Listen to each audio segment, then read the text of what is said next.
திண்டுக்கல் மாவட்டம் கொடைக்கானல் ஒன்றியத்தில் சாலை வசதியில்லாத கிராமத்திற்கு வாக்கு இயந்திரங்கள் கொண்டு செல்லப்பட்டன. கெள்ளக்கவி கிராமத்திற்கு ஒற்றையடி பாதை வழியே 8 கிலோமீட்டர் தூரம் பொதி சுமக்கும் குதிரையில் வாக்கு இயந்திரங்கள் கொண்டு செல்லப்பட்டன. இந்த கிராமத்தில் 264 வாக்காளர்கள் வாக்கு செலுத்த உள்ளனர். தமிழகத்தில் நாடாளுமன்ற தேர்தலுடன் விளவங்கோடு சட்டமன்ற தொகுதிக்கான இடைத்தேர்தலும் நாளை நடைபெற உள்ளது.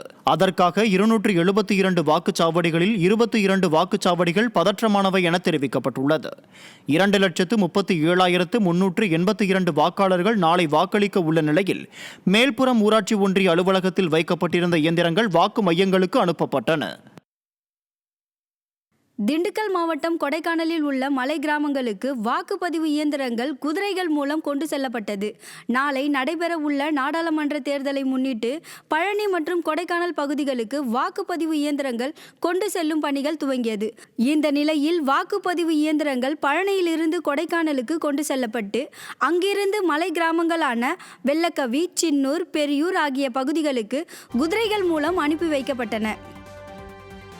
வேலூர் நாடாளுமன்ற தொகுதிக்குட்பட்ட திருப்பத்தூர் மாவட்டம் ஆம்பூர், வாணியம்பாடி சட்டமன்ற தொகுதியில் வாக்குச்சாவடி மையங்களுக்கு மின்னணு வாக்குப்பதிவு இயந்திரங்கள் அனுப்பி வைக்கப்பட்டன. ஆம்பூர் சட்டமன்ற தொகுதிக்குட்பட்ட 247 வாக்குச்சாவடி மையங்களுக்கும் வாணியம்பாடி சட்டமன்ற தொகுதிக்குட்பட்ட 261 வாக்குச்சாவடி மையங்களுக்கும் மின்னணு வாக்குப்பதிவு இயந்திரங்களை போலீசார் மற்றும் வருவாய்த்துறையினர் அனுப்பி வைத்தனர்.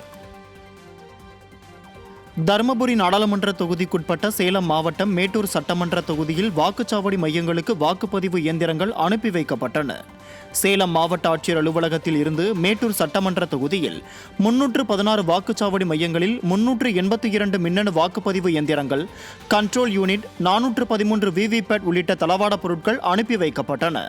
இப்பணியில் தேர்தல் நடத்தும் அலுவலர் சாராட்சியர் பொன்மணி முன்னிலையில் போலீசார் மற்றும் வருவாய்த்துறையினர் ஈடுபட்டனர். சென்னையில் உள்ள 3 நாடாளுமன்ற தொகுதிகளில் வாக்குப்பதிவு மையங்களுக்கு வாக்கு இயந்திரங்கள் கொண்டு செல்லப்பட்டது. சென்னையில் ஏற்கனவே 16 சட்டமன்ற தொகுதிகளிலும் ஸ்ட்ராங் ரூம் அமைக்கப்பட்டு வாக்குப்பதிவு இயந்திரங்கள் பாதுகாப்புடன் அனுப்பி வைக்கப்பட்டன. இந்த நிலையில் எழும்பூரில் உள்ள மாதிரி மேல்நிலைப் பள்ளியில் எழும்பூர் சட்டமன்ற தொகுதிக்குட்பட்ட வாக்குச்சாவடி மையங்களுக்கு வாக்குப்பதிவு இயந்திரங்கள் பலத்த போலீஸ் பாதுகாப்புடன் கொண்டு செல்லப்பட்டன. நாடாளுமன்ற தேர்தலில் பணிபுரிய உள்ள நுண் பார்வையாளர்களுக்கான 2ஆம் கட்ட பயிற்சி வகுப்பு நடைபெற்றது. சென்னை ரிப்பன் மாளிகை வளாகத்தில் உள்ள அம்மா மாளிகையில் சென்னை மாவட்டத்திற்குட்பட்ட 16 சட்டமன்ற தொகுதிகளில் பணிபுரிய உள்ள 963 நுண் பார்வையாளர்களுக்கான 2ஆம் கட்ட பயிற்சி வகுப்பு நடைபெற்றது. இதில் நுண் பார்வையாளர்களுக்கான வழிகாட்டு நெறிமுறைகள் வழங்கப்பட்டு அடையாள அட்டை மற்றும் வாக்குச்சாவடி விவரங்கள் அடங்கிய ஆவணம் வழங்கப்பட்டது.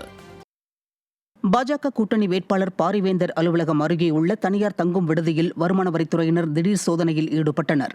வாக்காளர்களுக்கு பணம் கொடுக்க உள்ளதாக கிடைத்த தகவலின் பேரில் திருச்சி மாவட்டம் முசிறி தாப்பேட்டை பகுதியில் ஐஜேகே வேட்பாளர் பாரிவேந்தர் அலுவலகம் அருகே நின்று கொண்டிருந்த காரில் தேர்தல் பறக்கும் படையினர் சோதனை மேற்கொண்டனர்.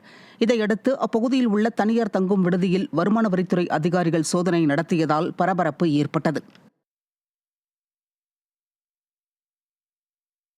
கடலூர் மாவட்டம் விருத்தாச்சலம் அருகே காட்டுக்கூடலூர் சாலையில் உரிய ஆவணங்களின்றி டாடா எஸ் வாகனத்தில் எடுத்துச் செல்லப்பட்ட 2,50,000 ரூபாயை தேர்தல் பறக்கும் படையினர் பறிமுதல் செய்தனர். பெரியாங்குப்பம் பகுதியைச் சேர்ந்த சிவக்குமார் என்பவரிடம் பறிமுதல் செய்யப்பட்ட பணம் கருவூலத்தில் ஒப்படைக்கப்பட்டது.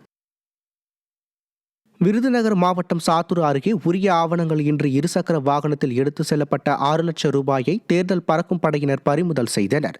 தனிப்புலி நாயகன்பட்டியைச் சேர்ந்த அலெக்ஸ் குமார் என்பவரிடம் பறிமுதல் செய்யப்பட்ட பணம் சாத்தூர் சார்நிலைய கருவூலத்தில் ஒப்படைக்கப்பட்டது. கடலூர் மாவட்டம் விருதாச்சலத்தில் திமுக பிரமுகர் வீட்டில் வருமான வரித்துறை அதிகாரிகள் சோதனை மேற்கொள்ள வந்ததால் பரபரப்பு ஏற்பட்டது.